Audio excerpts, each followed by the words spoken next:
Hi! You are just about to watch a week in the life. So basically, I started filming it as a week in the life, one video, and then there was just far too many precious moments and things that happened this week that I wanted to share with you. So I have separated the week in the life videos every day, starting with today, which is Monday.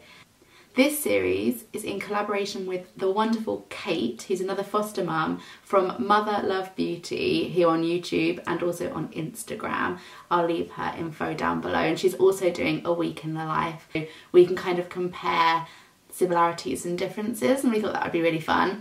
And then on Friday, which is when my last video is coming out, and I think that's when her video is coming out, we are going to do a live chat here on YouTube, and I'm going to try and get Instagram involved as well, and you can ask us some questions and we can kind of compare what it's like. And this whole week is filled with just every day in the life, some chatty, I've got question and answer with my husband. We've got the first week of school, so some really special moments, bedtime stories, things like that, and also some discoveries of some secrets from my foster child. I'm really pleased with how it's turned out, and I'm sure I'm going to treasure these videos for years to come. I hope you enjoy watching them too, and have a good week. Hope you enjoy it. Bye!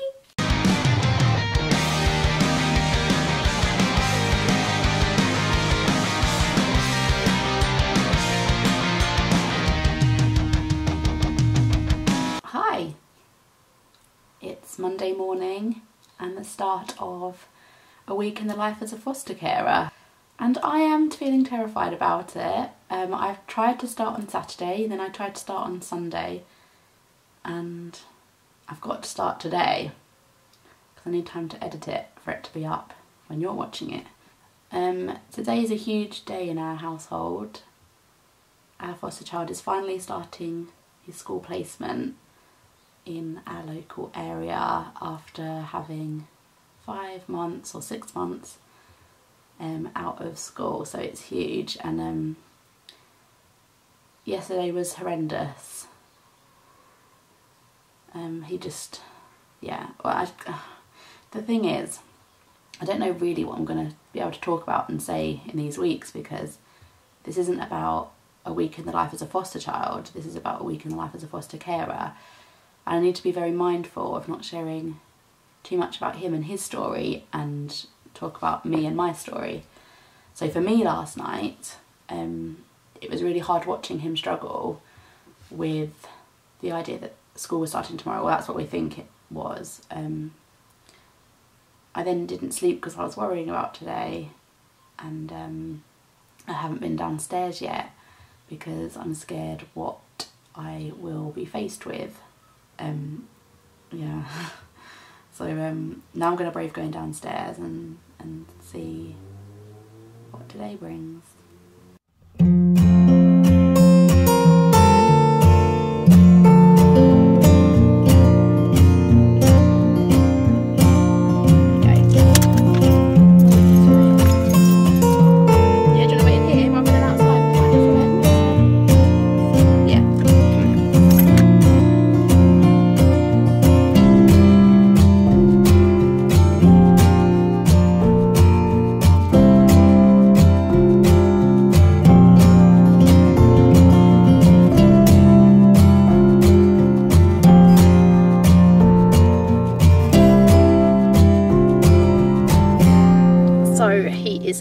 He went in really well, and now I'm going to get on with the rest of my day. So there aren't many differences between caring for a foster child and your own children, but some of the differences are that if an incident happens like it did last night, we have to fill in an incident report and body maps and things like that, just to keep everybody, like social workers and things, in the loop of what happened. It's also good to track behaviours and see if there's any triggers and things. I'm just going to shut that.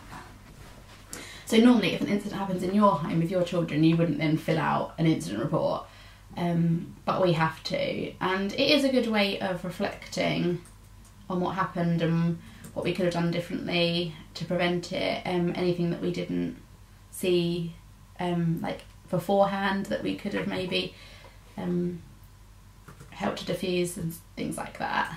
That's just one of the differences that I suppose turns it into a bit of a job really rather than just parenting. So I'm just about to do that now.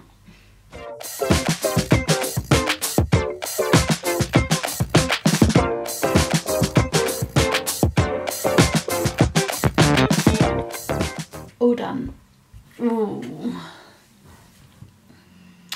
Now I've got the fun job of cleaning the lounge because it's Monday and I follow, well, I've just started to follow the Organised Mum method. She's on Instagram, and Monday is lounge, and basically you spend half an hour cleaning to fun music, and then by the end of the week your house is all done for not much time.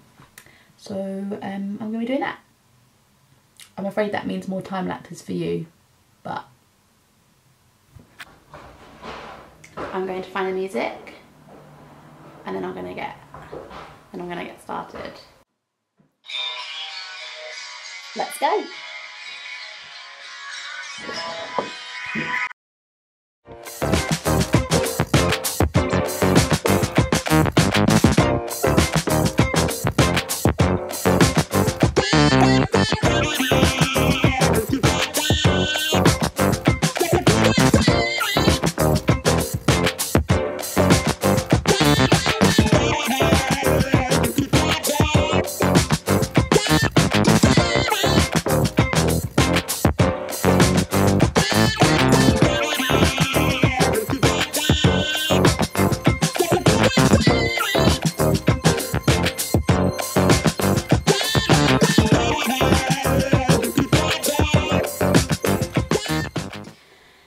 Okay, so that was going really well. I was cleaning and I've just found something by behind the sofa, and this is the reality of foster care, and I thought we were doing so well, but we weren't. Let me show you.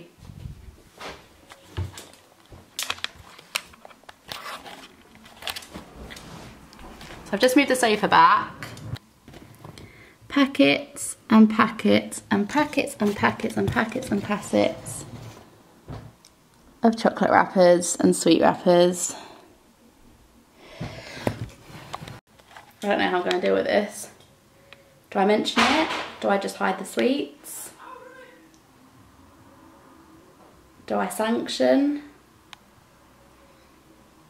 I don't even know. Poo. Maybe we weren't doing so well.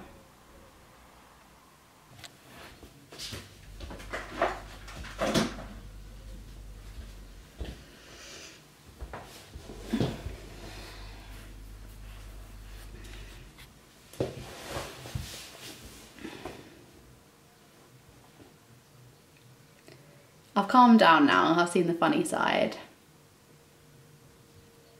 But what do we do?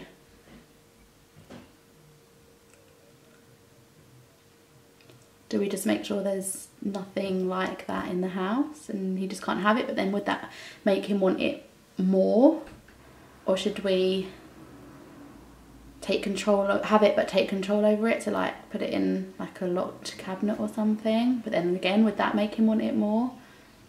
Do we even let him know that we know? Oh, I don't know. What would you do? Sorry I'm so close, but I can't hold it any other way. Okay, I think we've come up with a plan. Basically, I just spent about half an hour just speaking to our family therapist, which is through our agency, and discussed with him my thoughts and feelings about trying to take a therapeutic approach and things. And basically, because it's his first day of school, we just agreed that it's just too much to bring up the food thing today. It's not worth it, and we won't get the result, the positive result that we want. So we are just going to pretend that nothing's happened, and maybe try and pick a good moment in the next couple of days to bring it up, have a family discussion about our expectations around food, and just reminding that he can ask for a snack if he's hungry, and that we understand that when he feels anxious about something that he will want to eat, and that we understand that that's a need for him, and just almost reassuring him more than telling him off for it, that we understand, we accept him in the way he is, and maybe offer him options of things that he can do, rather than having to scavenge it and hide it. So hopefully that will have a better long-term effect than the short-term effect of telling him off and stropping and us feeling bad about it, him feeling bad, and actually it doesn't help him deal with the underlying issues at all, which is what we're here for, you know. We're here for the long term with him. It's not short-term gains. I suppose that's also a different way that we are parenting other than how we would parent our own children. I guess it's just constant reminders that there are trauma involved here, and that taking a stricter parent approach just doesn't work in this situation. Whether I would do it with my own children or not is besides the point. It just doesn't work here. We're here to try and mend a broken heart and a damaged background and trauma. Take the longer, harder approach, but hopefully meaning it's less painful and there's more understanding. And boy, are we learning a lot. I'm so pleased that I started this today, because this has been a pretty good day in the life so far. It's been a lot. I've even got a social worker visiting later. How exciting. I'm here at the supermarket, and after a bit of reflection I think I'm feeling a little bit better. Hearing it out loud makes it feel like it makes sense, and I feel like I'm okay. And I think doing the food shop by myself will make me feel like I've got a bit more control over my life and over what we're eating, especially around food. Because the thing is, for the last 6 months I've had a little helper come with me for the food shop, which means that not everything are healthy choices and things that I would choose, but obviously therapeutic approach. I'm not saying no to everything, so wanting him to make some good choices, wanting him to try and have that independence. Whereas now he has lunches at school, so I can make some choices about what I want for lunch, and I feel like I'm for the first time in 6 months actually taking a little bit more control over my life, rather than either work telling me or my foster child telling me what I can and can't eat and when I should and shouldn't eat. Because obviously life has been so structured with him, trying to ease his anxiety around food and things, and we've been modelling that then we've had to stick to it as well. So I kind of feel a little bit liberated today actually, and in knowing that I can buy the food that I want to buy and eat when I want to eat, and do what I want to do with my day, rather than it being like so routinely structured. Yeah, and I think maybe that's why I'm feeling a bit lost and quiet today, because even though I'm pleased and feel liberated to lose that, I also feel like I was relying on the structure just as much as he was, and I've kind of gotten used to that routine, and now this is a new routine, and this is like different for us, both of us, and it's kind of like a fresh start for both of us really, like a new job in a way. And it's the first time I've done that, because I literally stopped my job to prepare for his arrival, so I haven't had this before. Yeah. Okay, here we go. Can't see it. No, you have to turn them over, because remember.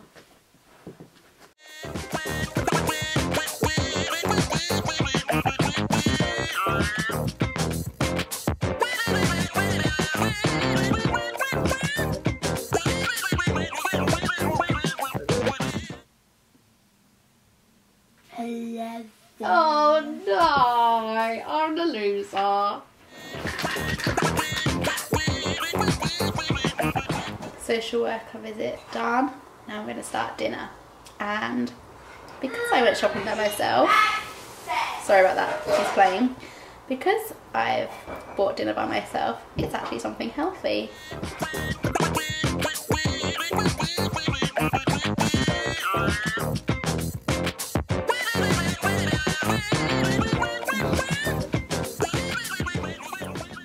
So at dinner, we had the chat about sweets and what we expect, and at first he was listening, and then the penny dropped that I think he must have known that it was wrong because he hid the evidence, but I think the penny dropped that we were upset about it.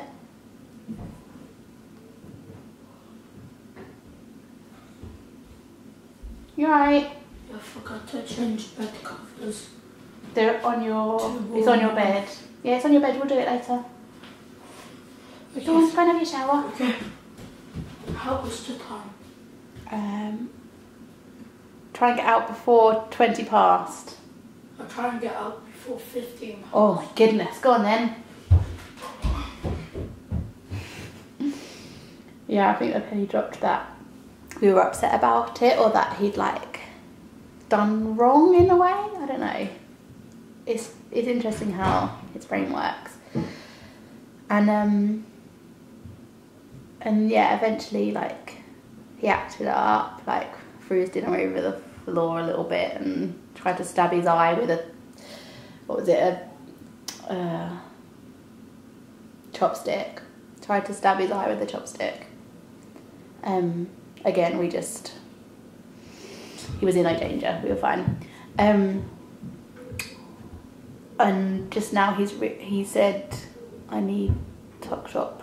Yeah, and it's hidden in Jim's office, and he was okay with that. I think he knew. You'd think he'd rather not be able to get it. And even he was asking me about the crisps because that's the last thing that he could reach, and he didn't question when I put it on the top shelf. I think that kind of helps him in a way.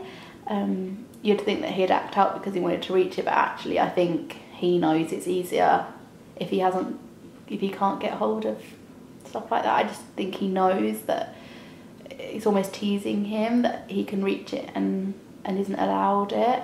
And that's fine, we know that now. We know that even if he is trustworthy, that we still need to keep it hidden because he just can't help himself. It's like an addiction. And that's fine, we're all learning. But he's still a happy boy and we're still positive, and he's had a really good day at school. So, Monday winning. See you tomorrow.